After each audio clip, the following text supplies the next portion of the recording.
Aí você olha para a previdência pública, que é de fato onde a maior parte dos brasileiros imaginam que vão conseguir no futuro dormir, né, no travesseiro, descansar, porque trabalharam uma vida inteira, contribuíram e vão se aposentar. Aí a gente olha para esse número que o Vitor trouxe. O que é esse número?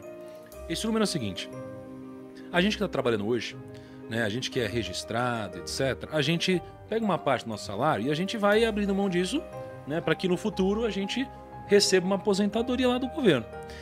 Só que, então isso daqui é chamado de contribuição. Então a gente tem uma contribuição que mensalmente vai entrando lá nos cofres. E aí você tem um dinheiro que sai dos cofres, que é usado para pagar aquela pessoa que trabalhou a vida inteira, né? Então isso daqui é a aposentadoria. Então se eu contabilizar tudo que está sendo arrecadado hoje e tudo que está sendo pago, está faltando R$1 trilhão nos últimos 4 anos para serem de fato pagos a ponto de a gente ter um sistema sustentável. Porque tá saindo R$1 trilhão a mais do que tá entrando. Isso em 4 anos. Aí você pega o que o Perini falou. Cada dia que passa tem menos gente nova e mais gente mais velha. Então isso daqui tende, caso não tenhamos novas reformas e mude alguma coisa. Teremos várias reformas, isso é indiscutível. Vai ter que ter. Mas as reformas, elas geralmente são necessárias. Por outro lado, para você que está contribuindo hoje, vai ser pior, né? No curto prazo, pelo menos. Talvez para o futuro é melhor do que o país, mas para você hoje é pior. Ah, você vai ter que contribuir por mais 5 anos, alguma coisa assim, né? Então, no final das contas, cara, você para pensar que é tão incerto isso, é tão difícil disso se concretizar, e se concretizar, você vai se aposentar ganhando um salário que, por mais que eu saiba que é uma realidade muito brasileira, o que você falou, é difícil você viver, cara, com R$1.000, R$1.200, R$1.300 por mês, com qualidade, que é diferente de sobreviver. Não, até sobreviver é difícil, pensando no cara idoso que vai ter uma despesa maior com saúde. Então, eu até falo que as crises previdenciárias, porque não vai acontecer só no Brasil, vai acontecer em vários países pelo mundo. Se a gente pegar novamente tendências demográficas, o que a gente vê aqui no Brasil é que nos 30 anos a população cresceu quase 70% nos últimos 30 anos. Na Itália não foi a grande treta lá? Tem lá, tem no Japão também, que é um país onde as pessoas vivem muito e tem natalidade muito baixa. Mas o que eu quero falar é que é um problema mundial, porque, pegando o Brasil, que é um exemplo, nos últimos 30 anos a população cresceu quase 70%. Para os próximos 30, qual é a expectativa de crescimento? É 0. No Brasil é 0. Em outros países, China, por exemplo, é negativa. Na Europa, é negativa. Quem se salva é um ou outro. Estados Unidos, por exemplo, que recebe muito imigrante. E tem uma cultura lá ainda de ter mais filhos. Agora, pros países, o retrato é menos gente economicamente produtiva para pagar a previdência, com muito mais gente vivendo mais tempo, que a gente está aumentando a longevidade, e que vai ter que ser paga de alguma forma. Isso provavelmente vai acabar em criação de mais moeda, o que vai fazer que você receba a tua contribuição devolvida como benefício, mas não vai comprar muita coisa. Tá. Esse é o ponto. Então tá bom. A gente já entendeu que estamos lascados, não podemos de forma alguma esperar... Só depender do governo. Só depender do governo e viver bem depois na aposentadoria com esse dinheiro. Então o que a gente faz?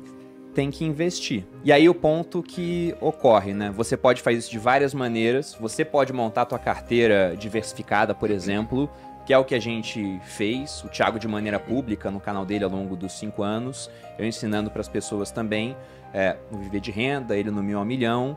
Mas você pode fazer isso de maneira mais simples através de um fundo.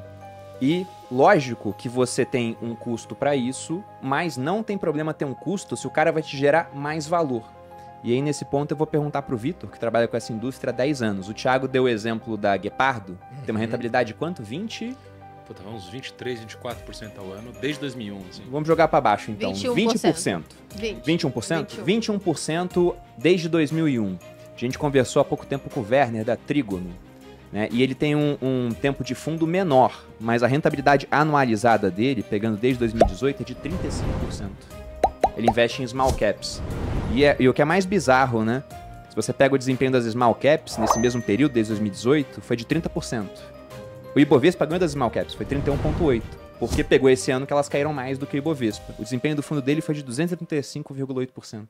Ele deu uma surra em ambos os benchmarks que nós temos aqui de ações. E você paga uma taxa para investir no fundo. Só que é uma taxa que ela é muito compensada em desempenho. Eu até falei para ele, cara, você seria muito mais famoso se fosse americano. Você seria um Peter Lynch, porque esse desempenho está melhor do que o do Peter Lynch. Numa janela de tempo menor, mas que vai ficar cada vez maior com o tempo. Ele é um cara que sabe muito o que ele faz. Então, qual você acha que são os principais benefícios na hora da pessoa ela decidir investir com alguém profissional? O primeiro benefício, que eu acho que o Thiago até abordou um pouco ele aqui, é a questão dele poder, do investidor poder focar em ganhar dinheiro no que ele faz de melhor. Né? Vamos dar um exemplo aqui, né? Se você tem um carro, o seu carro quebra, dificilmente você vai meter a mão para consertar o seu carro. Você vai levar o seu carro no mecânico e vai pedir para ele consertar o seu carro. Faz muito mais Se você sentido. fica doente, você vai no médico. Né? Se você tem um problema jurídico, você procura um advogado. Por que quando você tem o seu dinheiro, você não procura um profissional?